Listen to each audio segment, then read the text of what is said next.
Ang mga videong inyong matutunghayan ay para lamang sa mga taong matatagang loob dahil maaari itong magdulot ng disturbance sa inyong mahimbing na pagtulog.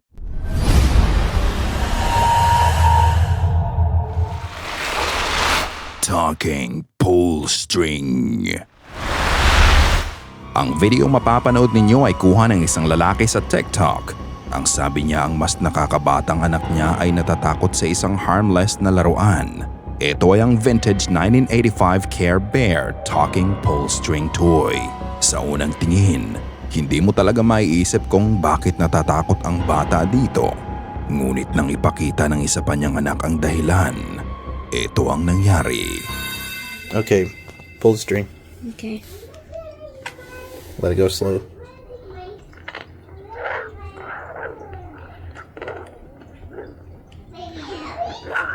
Alright, now do it regular. You're my secret friend. Alright, I'll do it again, but a little slower.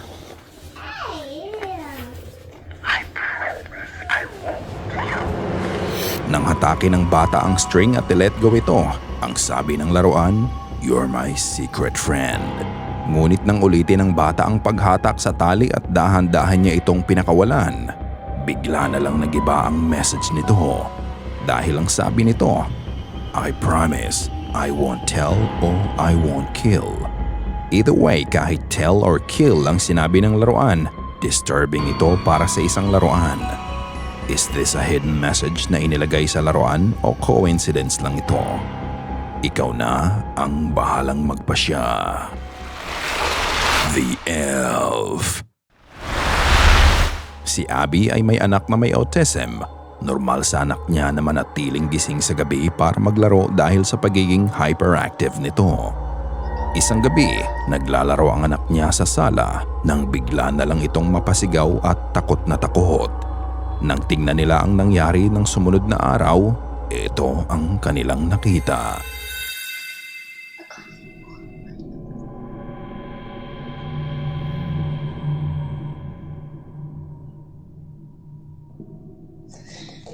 Mom, the elf got nailed in the door.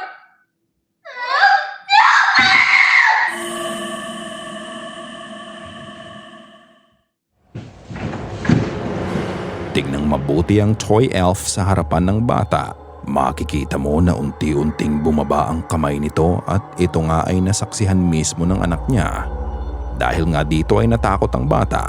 Ngunit ang nakakapagtaka, pagtakbo ng bata papunta sa pinto ng kwarto, makikita mong muling tumaas ang kamay ng elf at hindi lang yun ang kakaibang nangyari. Makikita mo din ang paglabas ng orb sa screen habang gumagalaw ng mag-isa ang laruan.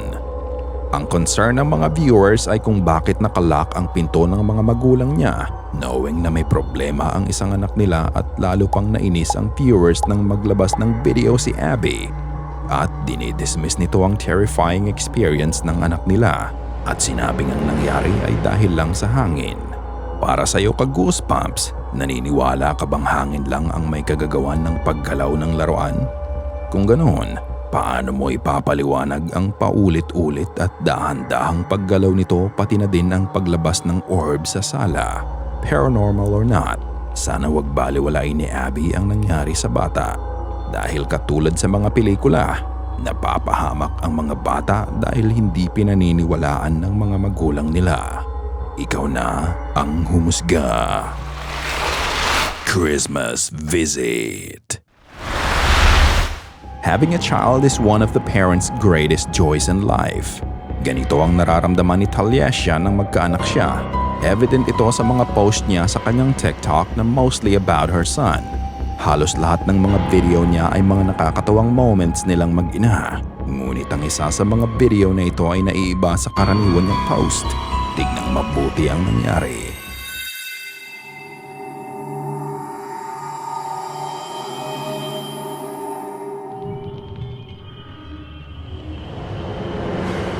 Nito lang mismong araw ng Pasko, mag-aalas 7 ng gabi, mag-isa ang anak niya sa kwarto nang bigla na lang may mahagipang camera na iba pang figura. Kung titignan, para din itong ulo ng bata na nakikipaglaro sa anak niya. Bahagya itong lumipat sa bata bago to umalis. Makikita mo din na kung anuman ang ginagawa ng figura na yon ay parang nakikipag-interact ang anak niya dito. Ngunit ang problema, wala silang ibang batang kasama at wala ding ibang tao sa kwarto ng mga oras na yon. Kasabay din ng paglabas ng figura ay ang paglabas ng orb sa itaas nito na lalo pang nagbigay ng misteryo sa pangyayari. Ang nahagip ba sa camera ay kaluluwa ng batang nakikipaglaro sa anak niya? May masama kaya itong intensyon sa bata? Matapos nga ng nag-iisang event na ito ay wala nang naging update pa si Taliesia. Out of the portal. Ang videong ito ay pinadala ng kaibigan ng poster sa kanya. Ito ay kuha ng CCTV nila sa kitchen area. Makikita mo dito ang paglabas ng kung anong entity na masisilayan mo sa refleksyon ng refrigerator door. Ito ang sumunod na naganap.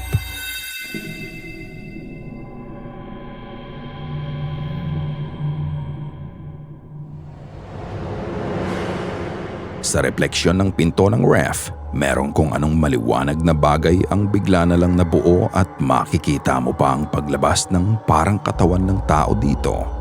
Maya-maya pa, makikita mo din ang pagdaan ng human shape like silhouette ang naglakad mula kanan pa kaliwa. Maaninag mo ang ulo at buong katawan nito. Parang nga itong entity na nagmula sa ibang dimensyon. Malinaw ang kuha ng security camera at hindi ito mukhang compression problem lang. Pero ano sa tingin nyo? May portal nga ba sa bahay ng kaibigan ng poster? O ito ay isang hoax lang at clever editing? Just go home. Matapos mamasyal ng poster kasama ang nakakabata nitong kapatid, sila ay umuwi na para magpahinga. Habang ang kapatid niya ay diretso sa sala, siya naman ay diretso sana sa kwarto niya. Ngunit pagdating niya sa itaas ng hagdan, bigla na lang siyang napahinto sa kinalalagyan niya at ito ang kanyang nakita.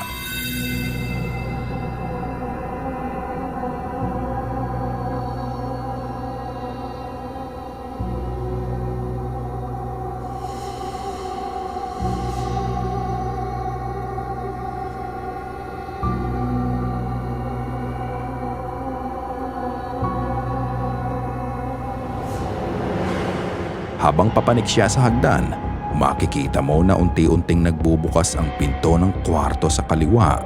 Wala namang ibang tao doon para gawin yon at wala ka ding mapapansin na hangin.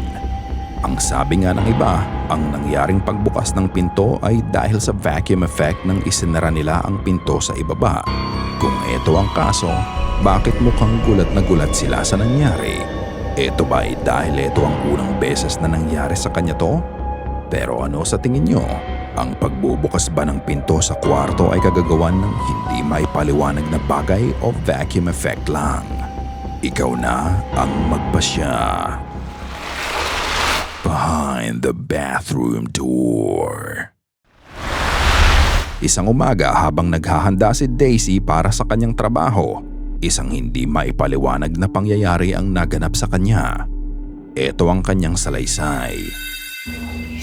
Getting ready for work and I freaking saw something in my bathroom that scared the freaking shit out of me. I don't know what it was, but it looked like a ghost. Like literally, I think I just saw a ghost.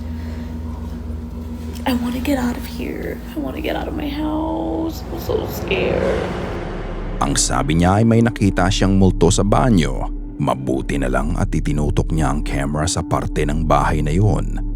Sa una, wala kang mapapansin. Iisipin mo na baka nagha-hallucinate lang siya, pero hindi nagtagal, eto na ang nangyari.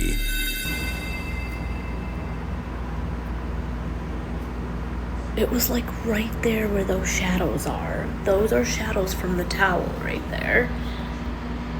But there was like a shadow right there where those other shadows are.